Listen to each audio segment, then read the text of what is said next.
I'm Dana Wallman with Engadget, and we're here for a great panel on green technology.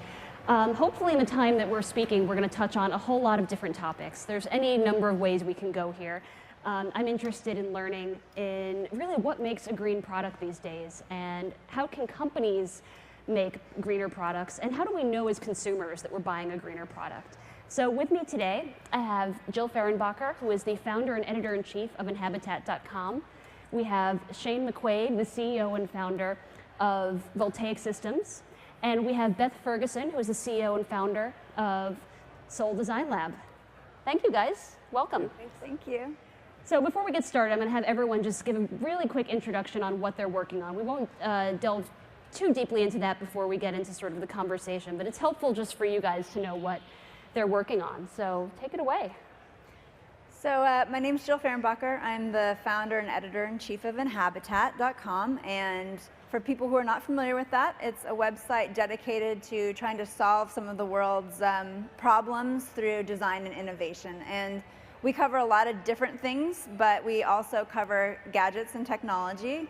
And in that realm, I'm really interested right now in the issue of fair trade and conflict minerals that are in cell phones and gadgets. Like every cell phone and gadget is needs things like tungsten and tantalum and tin to work, and a lot of those minerals are coming from the Congo, and where there's a war going on and people are getting killed just to get those minerals. So that's kind of what I'm interested in right now. My name's Shane McQuaid. I'm the founder of Voltaic Systems. Voltaic launched the solar bag. For those of you who are not familiar with it, basically solar panels embedded in the outside of the bag. There's a battery inside.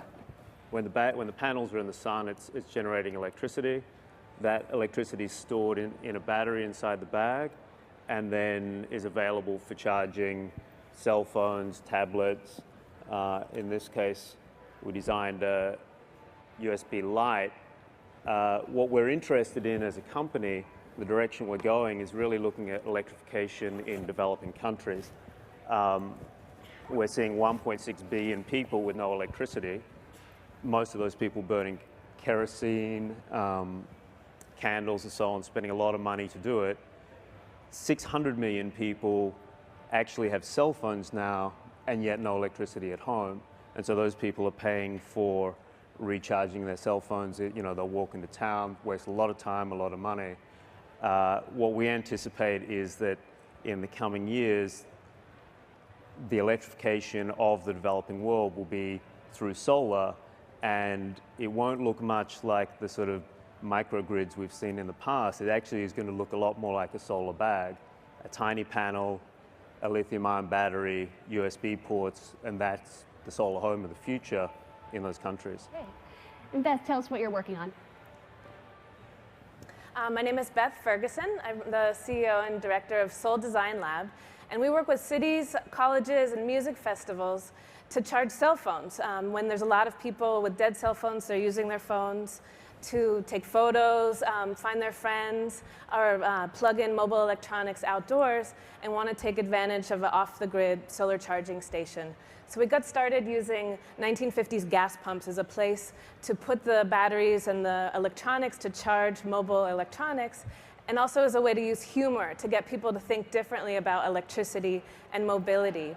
And our big project right now is to both work with universities and have students do hands-on work with solar energy and have an experience beyond the textbook to really think about how renewable energy could be a part of their campus or a part of their city. And we're interested in using small electric bikes or small-scale electric scooters as a network. Similar to here in New York City, you guys have a great city bike share system.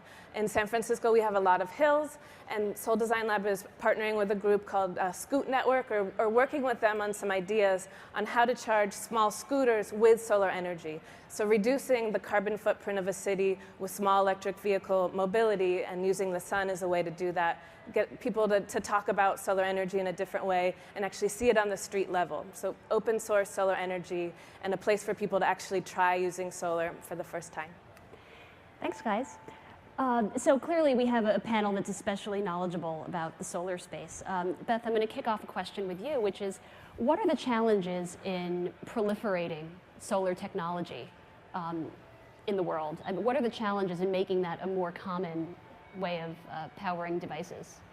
Solar has come a long way lately, and a part of that is the prices have really dropped because of production in China, with making it a lot more cheaper to buy a solar panel. So once a solar panel was $500, now you could get the same panel for $250. So we've seen prices come down a lot.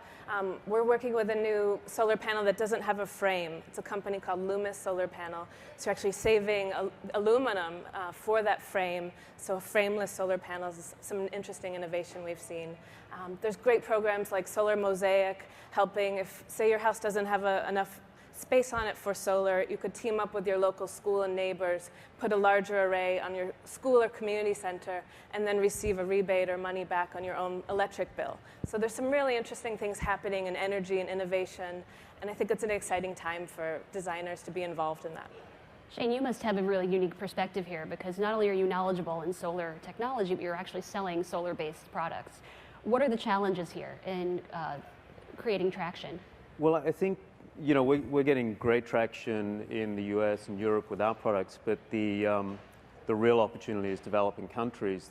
The barriers there have been, solar has been the promise for electrification of the developing world for 30 years, and it hasn't happened yet. And the reasons are partly the cost, and the cost has come down dramatically in the last few years, but it's also been sort of the mindset that people have taken, and they've been trying to develop village-wide systems and that sort of thing. I think a combination of factors now, the lower cost, efficient LED lighting, and the demand from people with cell phones but no electricity is going to drive the demand for solar to sort of small-scale solar chargers. And what that'll mean is you can bypass the government and the village bureaucracy, the political systems, and individuals are going to start with their own solar system, small though it is, and then scale from there all the way through. And so I think the other thing that's been a barrier is that all of the devices you would want to charge from solar, if you're in that situation, stereo, radio, TV, computer, all drew a lot of energy in the past. What I anticipate is that tablets will actually replace all of those things. And so we're talking about a much lower power draw, 5-volt USB powered, and that will mean solar as a household system is much more viable for that entire range of functionality. That is the solar home. It's a tablet really instead of a PC, potentially. Yeah, basically a tablet/cell phone, LED lighting, that's the solar home, until you get to fans and refrigeration and so on.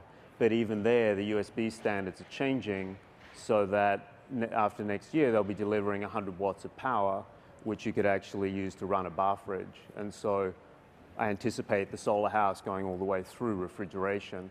And once it gets there, it won't be stopping. They won't then all of a sudden roll out the electrical grid in these places. It'll be solar will have gained the upper hand in developing countries as the preferred source of energy.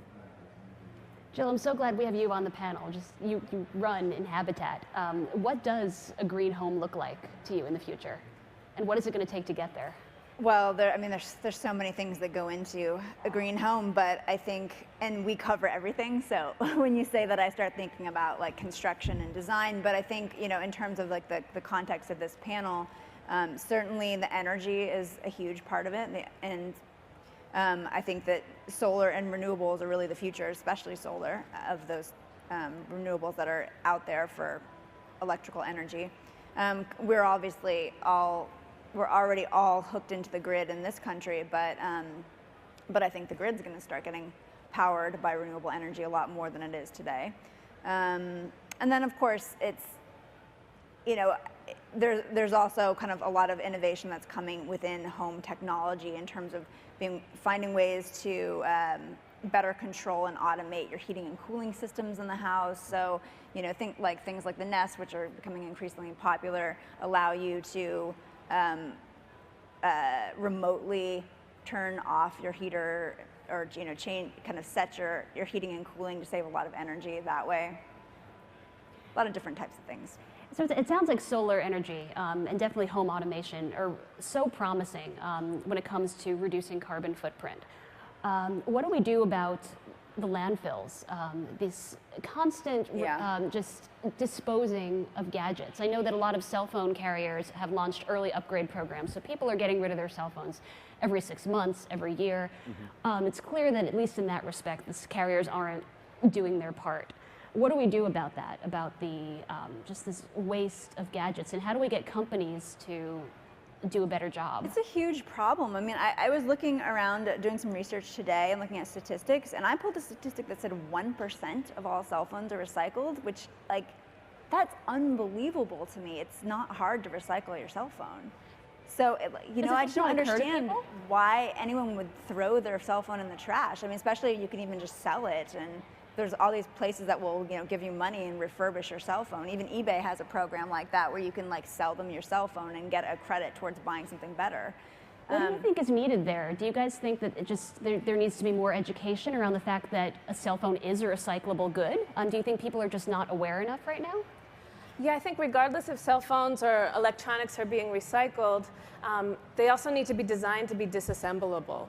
And if we know that our electronics can be taken apart, taking out heavy metals, taking out batteries, we also can feel better or just know that when they do go to a shredding device, a shredding machine, either domestically or internationally, they're not going to explode or cause a fire or seep into water systems.